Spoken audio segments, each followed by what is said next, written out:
work, so you about to feel pain. And I gotta do work, God said I gotta do work, cause it's off with the name, savage truth. The savage truth, it's the savage truth, the savage truth. The savage. Welcome to the Savage Truth. I am your host, Roy Dockery, and thank you for joining me for another session, another episode of the Leadership Lab here on the Savage Truth Network. So we've been going through a lot of topics. We made it over the hill. We're on our way. We're rounding out. We only got a few episodes left, probably, another four after this one, where we'll continue to dive into leadership. So today we just talked about kind of like transition, right? Like how do you leave a company? And that's when you're leaving on your own terms. But as a leader, often we have to deal with terminations or separations or firing people, however you want to put it. But there's a process that should be taking place, right? There should be like an attempt to discipline and develop somebody before there's a termination that takes place. But often that's not what we do. So, right, at a lot of companies, I don't know if you call it, getting a pink slip, a lot of companies call it a PIP. Even in the military, we call it a PIP, right? A performance improvement plan. So the first thing I want to say is that a performance improvement plan should not be your legal documentation that you put in place before you terminate somebody. It's called a performance improvement plan, not a petty right, insidious plan, right? Because sometimes you're not really trying to develop somebody, right? Like you have somebody, you've identified a problem, you want them off of your team. So to follow the people team or the HR's team process, you write them up, you document some issues, right? You kind of give them goals that can't be achieved, especially in the timeline in which you're giving it to them, that you're giving them to perform or to be separated or terminated. And it's basically just it's a warning shot, right? It's normally in most companies, most environments, most management, it's like you can't really recover from this improvement plan. And that's bad leadership, right? Like if you hired the wrong person and you don't want to invest the time to develop them to make them successful at what they're doing, then you're a bad leader. And so what I would tell my employees all the time, and still to this day, don't give someone a performance plan unless you actually plan on developing them, or I will fire you. Right? So as leaders, we need to be intentional about the development of our employees, the development of those that are our direct reports, our indirect reports.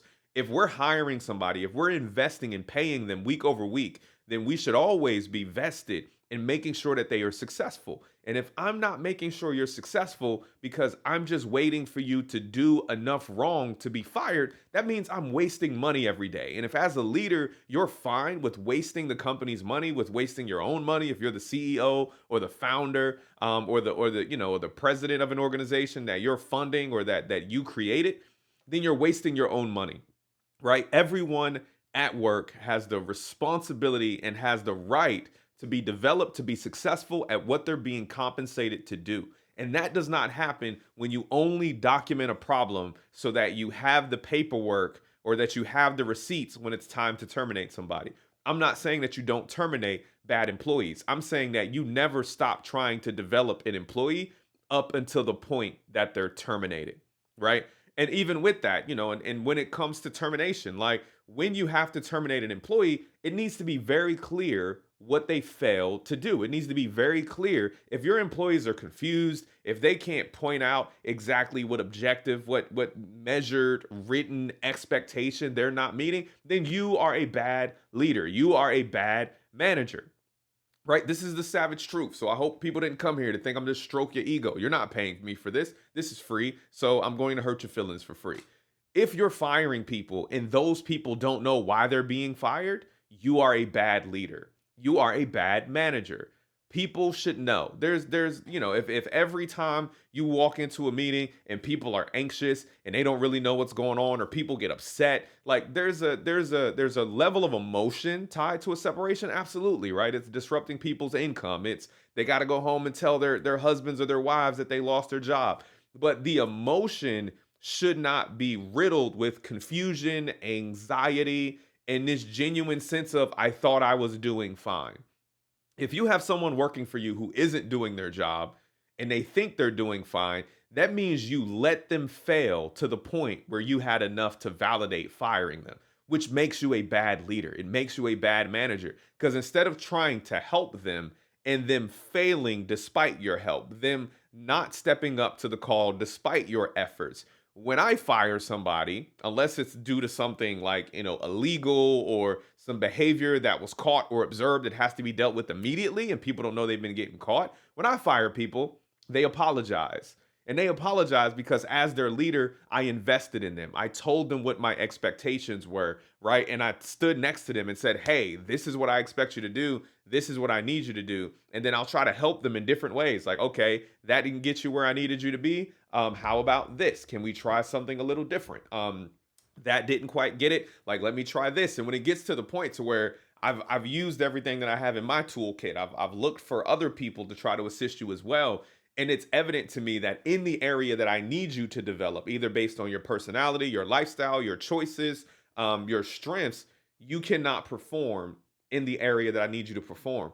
But at the same time, me disciplining somebody and developing somebody does not mean that I discount the fact that I love the person. Going back to the first lesson, I love the person, which means if this job isn't right for you, if I love you, then I need to give you an opportunity to go find employment somewhere else where you can feel fulfilled, where you don't feel like you're not measuring up, where you don't feel like you're insufficient or not meeting the requirements that are put before you, because no one wants to feel that way. No one wants to be being paid for something that they're bad at, in my opinion. Right? No, like even though people, people do the bare minimum, people do what you expect them to do, right? If you have employees doing the bare minimum, that probably because they think you think the least of them, right? Like if you exhort your employees, if you develop your employees, they want to reach their full potential, and sometimes the job just does not work out for the person, right? And so even when you're terminating somebody, that doesn't mean you have to withhold praise, right? If somebody was really, really good technically, but had issues with administration, they had problems with paperwork, then say, hey, like, look, you were great technically, you were a great software engineer, you were a great technician, you were a great mechanic, but with the paperwork, maybe it was their interaction with their coworkers. Be like, hey man, you really need to work on the way that you address conflict, or you need to work on how to de-escalate issues with customers. Some of it, like especially in my previous career, we had a lot of people that needed to be on call. I needed you to wake up, and within 2 to 4 hours, I need you to be in a hospital fixing a centralized robotic pharmacy. Some people's lifestyle just didn't accommodate that. Some people like to have drinks after the football game. Some people like to go out at night and and enjoy a little bit of intoxication. You can't be a little drunk and then go run a service call for me on a robot in a hospital. Like, I'm not gonna have it. Not that I think that's your lifestyle is in direct contradiction to this job. So I would tell people, you were a great technician, you were good at your paperwork, but you need to find a job where you are not on call so you can enjoy your life. And I would tell them, find any job when you're not on call, and I'll give you a recommendation.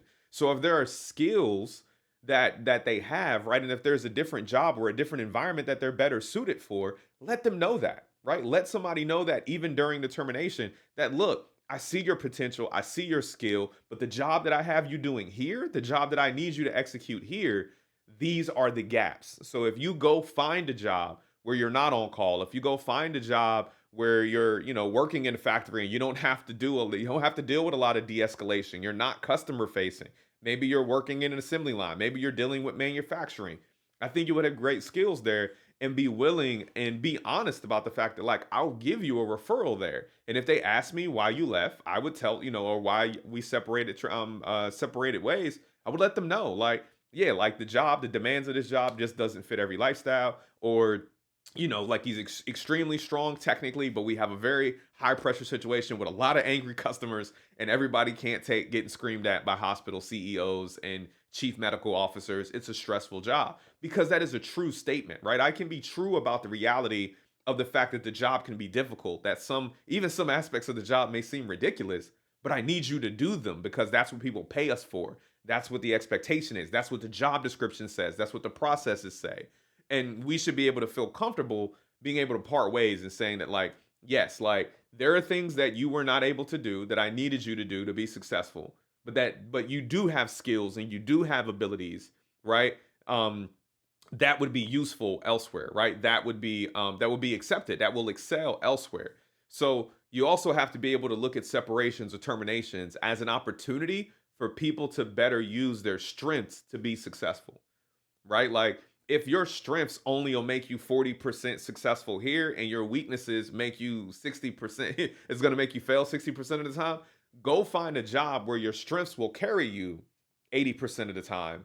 And then that weaknesses, like that 20%, won't be enough to make you lose your job, and you'll have more of an opportunity to develop those weaknesses because you'll be in a place where you can get more leverage from your strengths. So whether it's discipline, discipline is always about development. Even termination is about development, because going back to the first principle, if you love these people and you want the best for them, I don't want somebody coming to work every day who feels like they suck at their job, because I know you take that energy home. Right? I know you're not just going to be at work upset because you don't like your boss doesn't like you, your coworkers complain about your performance. Like, you're going to go home and that's going to be taken out on your husband or your wife, and not in a negative way. Maybe you're just bringing negative energy home. Maybe you're just going home and you're physically exhausted because you feel like you can't be authentic. And so you're showing up to work with 50% of yourself doing 100% of the work, right? So you're working overtime and you're trying to catch up, and you just feel like you're losing. You feel like you're failing. You're feeling like you're not being successful. So like, developing employees in that regard means I've got to develop you into another role. I might have to develop you into into another company. And that means that even in discipline and termination, that's a development opportunity. But you have to let people know, what are you missing that made you not successful here? So that, one, you can work on that so it doesn't lead to the same issue, especially if it's a behavioral problem, which most terminations are behavioral problems. But also let them know what they're good at and what other opportunities may be afforded them in other companies, in other places, and sometimes even in other departments. Right? There have been people I've taken from one department and put them in another department. Like, if I get you out of a customer facing role, if I get you out of a role where you're on call, like if I just have you working shift work on tech support, you're awesome. But like, even search for opportunities internal when you're honest about what the issue is that needs to be developed. So one goes back to honesty. It goes back to being authentic. It goes back to genuinely loving your employees and wanting the best for them. And sometimes the best thing for them is to give them an opportunity to find somewhere else to be successful. So might sound rough, but it's true, and it's the savage truth. So thank you for joining us for another episode of Leadership Lab. I hope you take this, let it process, let it marinate, pause, think about it a little bit before we go on to the next lesson, because next we're going to be talking about how you serve those that you lead. So thank you. God bless y'all. Peace out. Somebody pray for me, whether I seem like I'm well or I'm not.